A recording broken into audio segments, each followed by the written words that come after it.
What does it feel like to live in Vancouver, Washington, and how have things changed over the last 3 to 5 years? That's what we're talking about today.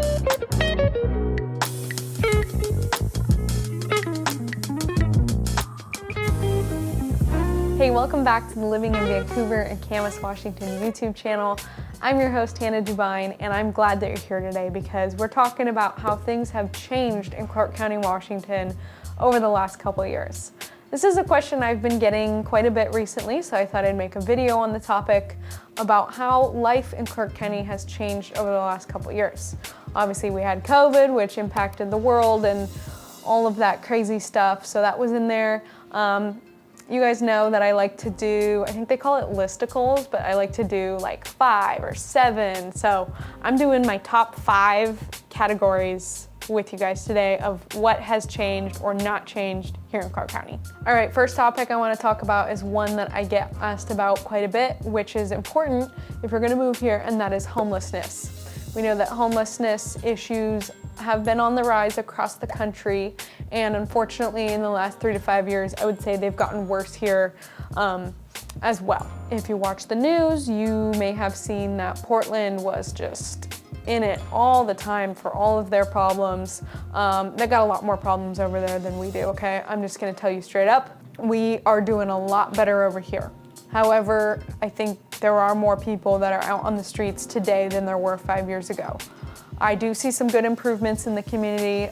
They did a project, I forget what the project was called, it's like Stay Safe or something. They basically made these little modular pods for people in this homeless camp to live in, and they had to be responsible to take care of them.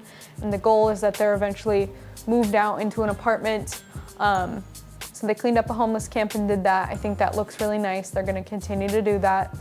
They have a system online, the City of Vancouver does, where you can report an issue. At one time I went to a coffee shop and there was a tent on the sidewalk right there. It was just like totally random, out of place, didn't think it would ever show up there.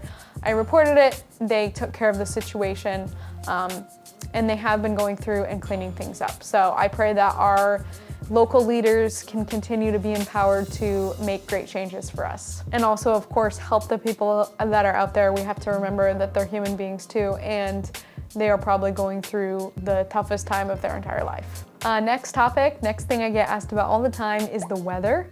What is the weather like these days? What's it like living here? I love the 4 seasons. We get all 4 seasons very richly. I made a whole video on the weather in Clark County, so go ahead and check that out if you're interested. We will leave the link down below. How has it changed over the last couple years?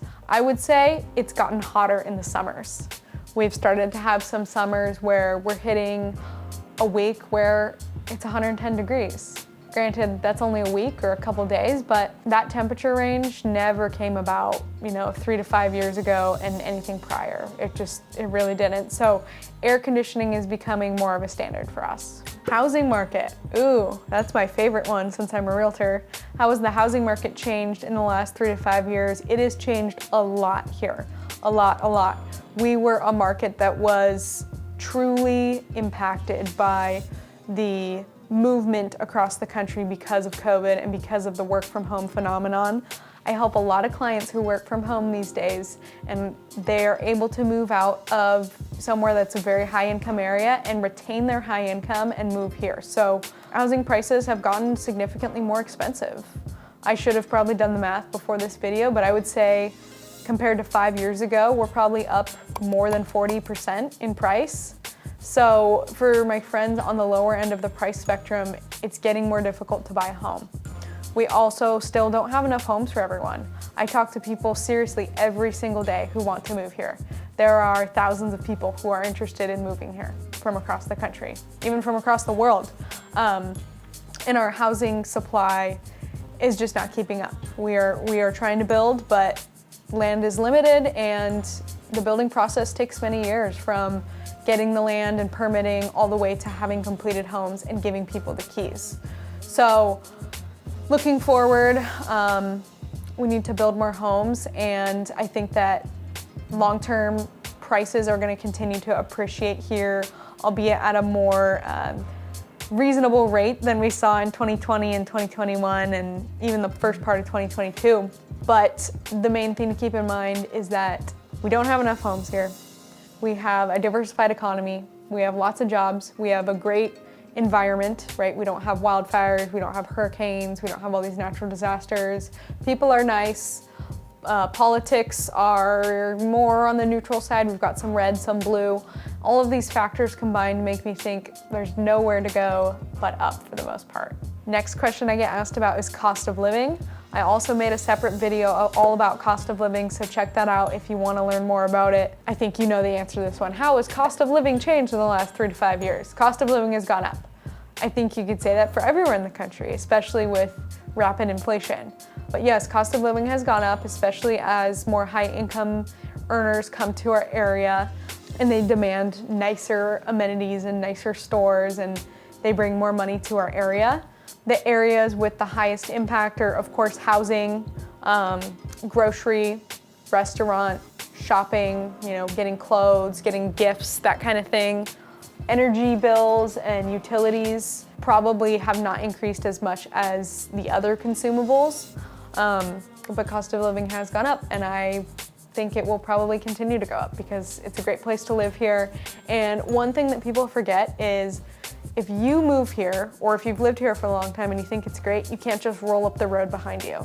I just almost want to just snicker at people that leave a comment saying, this place used to be nice and small and it was so great, and then all of these terrible people moved here. Well, you can't stop people from moving somewhere. It is literally not possible because we get to go where we want in the United States. So the best that we can do is continue to plan for more people coming into the area and do our best. The last thing I get asked about, what's changed over the last couple years is just the community in general. What are people like? What kind of events are there? Are people nice? I think during COVID, COVID was hard on people. This was a state that was more shut down. If we're going based off of a scale of the country, we were more shut down than other states. And people did get a little bit antisocial, and there are some people out there that still wear masks, perhaps out of fear rather than just for their health. But I think people are back and people are nice here. I get that feedback a lot from people who come to visit, which is, oh yeah, we met someone really nice in the coffee line or at the grocery store, which does warm my heart. Community events are back, traditions are back. This year, 2022, we're doing the tree lighting in Vancouver, and Camas is doing their downtown events. Those little events, as small as they may seem, are so important to keeping the community tied together. We can prevent crime from knowing each other. We can prevent bad things from happening from knowing each other.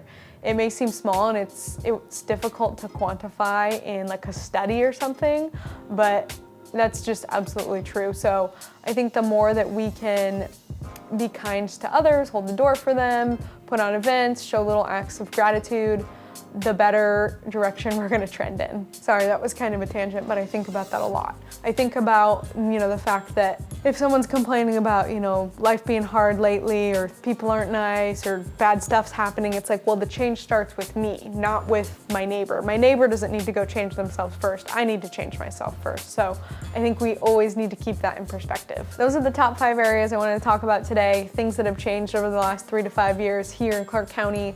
I hope it's helpful to you whether you're living here already or you're thinking about moving to the area. And by the way, if you are thinking about moving to Clark County, Vancouver, Camas, we would love to be of service to you here at Dubyne Realty Group. So reach out to myself and my team. You can text us, email us, or shoot us a DM on Instagram, and we'd love to strategize with you. And by the way, we put out a killer weekly email every weekend. It's called Weekend Happenings with Hannah. You should totally sign up for it if you want to see what the community's like, if you want to see what the events are. We handwrite it every single weekend just for you. Thanks so much for watching, and I'll see you next week.